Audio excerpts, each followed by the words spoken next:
இதுவரை 7ஆம் இடத்துல இருந்த குரு பாத்தீங்கன்னா மே 14ஆம் தேதியே பாத்தீங்கன்னா அஷ்டமத்துல விருச்சிக ராசிக்கு போய் தன் வீடான 2ஆம் வீட்டை பார்க்கிறார். அதே சமயத்துல 11ஆம் வீடு என்று 12ஆம் வீடு என்று சொல்லப்படுகிற அந்த விரயபாவத்தையும் பார்க்கிறார். அதே சமயத்துல 4ஆம் இடம் என்று சொல்லப்படுகிற இடம், வீடு, வண்டி, வாகனத்தை குறிக்கக்கூடிய, தாயாரை குறிக்கக்கூடிய 4ஆம் இடத்தையும் பார்க்கிறார்.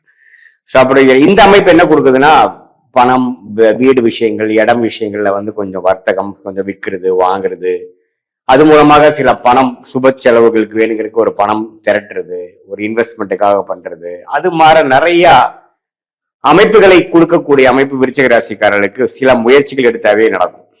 4ஆம் இடத்து குரு பார்க்கறதுனால 12ஆம் வீட்டையும் பார்க்கறதுனால நான் ஒரு வீட்டை கொடுத்து, ஒரு இடத்தை கொடுத்து, ஒரு பூமியை கொடுத்து, போன ஜென்மத்துக்கு போன ஜெனரேஷன்ல வாங்கின சில விஷயங்கள், பூர்வீக விஷயத்தை சிலது கொடுத்தோ அல்லது இடத்தை கொடுத்து சில அமௌண்ட், சில சுபகாரியங்கள் செய்து அது மூலமாக நிதி திரட்டுவது, அது மூலமாக பிசினஸ்ல இன்வெஸ்ட் பண்றது, சில கடனை அடைப்பது, அது மாதிரி சில விஷயங்கள்லாம் கொடுக்கக்கூடிய அமைப்பு கண்டிப்பாக